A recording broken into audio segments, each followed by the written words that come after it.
Why, hello there, how are you today? Awesome Soul here, and the bodybuilder update is now. If you were unfortunate enough to miss the Twitch livestream I did, I had a pretty good experience with everyone. It was a lot of fun, so thank you for those that did come, and for those that somehow missed it or do not know that I stream on Twitch, make sure you follow me over there. Link should be found in the description down below. But anyways, in this video I'm going to highlight some of the new things you can find in this update, as well as my thoughts and opinions on everything. So first off, obviously, in the bodybuilder update, we have the bodybuilder tool. And in one of the other videos I did, I have covered this in a fair amount of detail, so I'll just basically give you the highlights of this. So how it works is if you go into your garage bay, at the very end of your bot selection bar, there will be a new-ish button. You press that, and then it will give you 3 more options. Build from scratch, build with the bodybuilder tool, or download from the CRF. And in there you can basically use a whole bunch of presets that FreeJam has made to quickly and easily design a vehicle if you're not really that skilled at building yourself. This is mainly for new players, but it's still definitely a welcome feature. As far as my opinions go on it, it's pretty self-explanatory. Like I was saying, it's mainly for new players. I don't really get a whole lot out of it, but it's still a good feature to have in the game. However, while I was doing my live stream, a fair amount of people were saying that when they were actually trying to create their robot using the feature, their game crashed. So I don't know if that was just a 1 or 2 off kind of occurrence, or if everyone else is having that same problem. I know that when I go to build a robot, it kind of chugs along whenever you have to choose the front and the back sections. It seems like it's loading it off of the server. I don't know if that's by design or not, but still, it's something the FreeJam team should definitely look into. The other big thing here is mainly for long-time players, but it also helps out new players as well, and that is the undo function. If you are an existing player who does not have an account yet, you will have to manually set up this key. But I believe if you create a new account, it will by default be bound to the Z key. Now, previous to this article, we only knew that you could do a huge amount of undos, but now we have an actual amount. So, it is 2,000 undo actions per save session.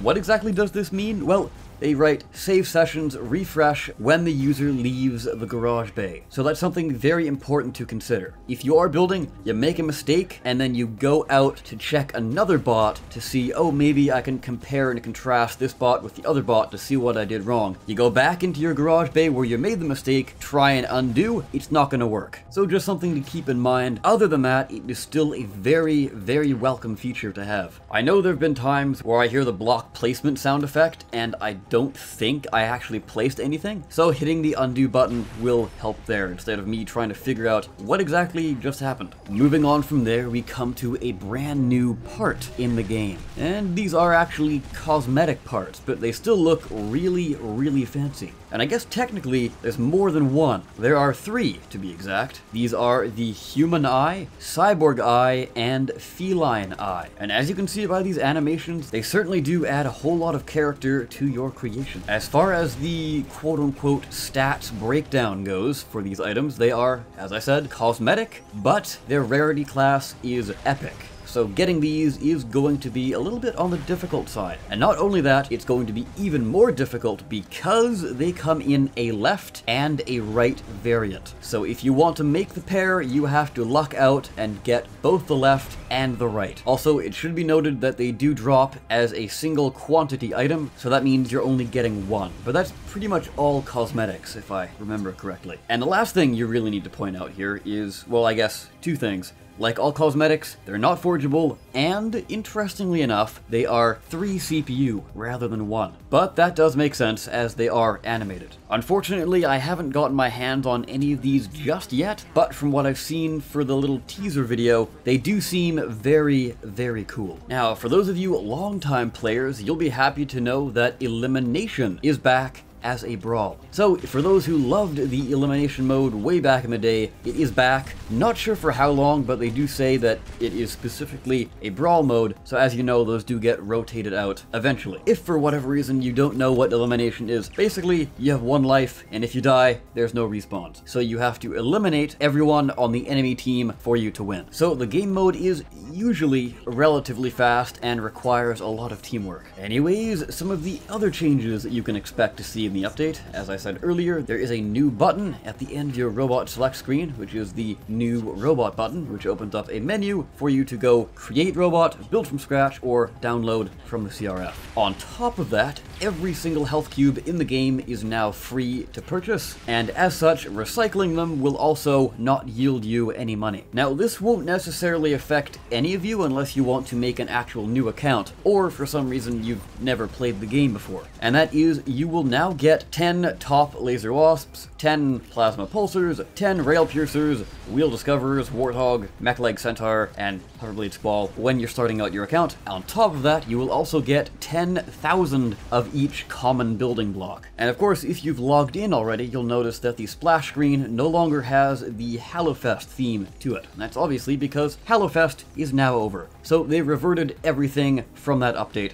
meaning that flak explosions go back to normal, the music's back to normal, the old crates are back, the Halloween mothership is no more, and the biggest one here, they have reset the legendary item drop rate. For the event, it was 5 times more common to find legendary items, but now it's back to where it was before. Also, on all of the maps, they've removed the pumpkins, and they've also reset the spider leg, scary mask, bat wing, bat rudder, and spike cosmetic part drop rates. Some of the default key bindings have also changed. So the manage loadout is now L, and the League Arena is now N. I don't believe these have changed if you have an older account, because they haven't changed on mine, but just make sure that you go into your settings and see if everything is where you like it. And one more kind of big thing that I've seen a fair amount of people excited about. So robots built in bays that have previously contained robots downloaded from the CRF can no longer be uploaded to the CRF. This means that if you delete all of the cubes in your bay, but do not actually delete the bay itself, then you build something new, you can't upload that to the CRF. So make sure if you're still using the manual by hand deletion method, you don't ever intend to upload it to the CRF. Or you could just simply change over to the bay deletion method. And also, a fair amount of prices have changed if you are living in Indonesia, Malaysia, Philippines, Singapore, and many more. So I would go ahead and check the description down below if you want to see if your country possibly has some pricing changes, at least as far as Steam bundle prices go. Now finally we come to the big things in the update, at least to me personally, and that is balance changes. So all of the electroplates and all struts have had their health increased by 12.5%.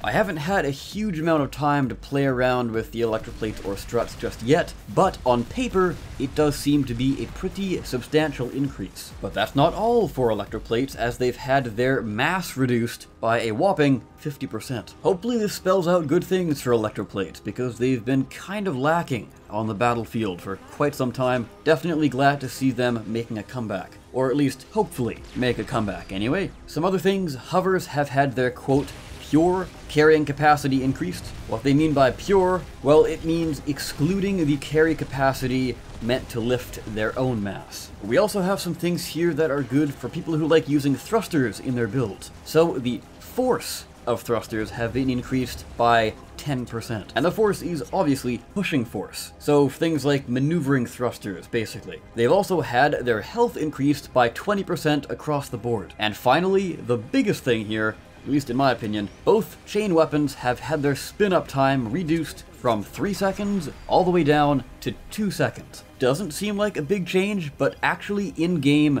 it feels a lot better. And we actually have the new Free Jam dev Clearly to thank for this. On stream yesterday, I was actually really enjoying the large chain shredders, which is something I thought I would never say. But what about you?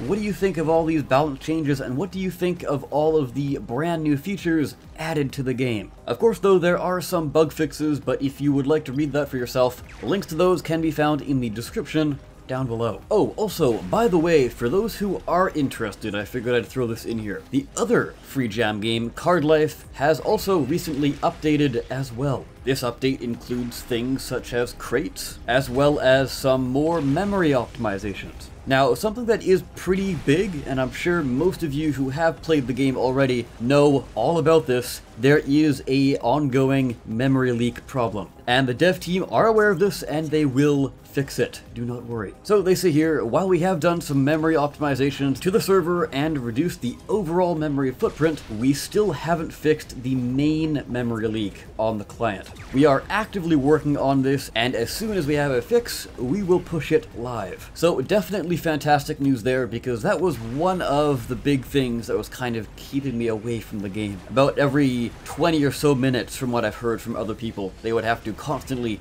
restart their game, which isn't really all that fun at all. Again though, of course, it's still very early in development, so these things are kind of natural. But with that, guys, I of course have been the Awesome Soul. I thank you all so very much for watching. I'll see you next time. Take care.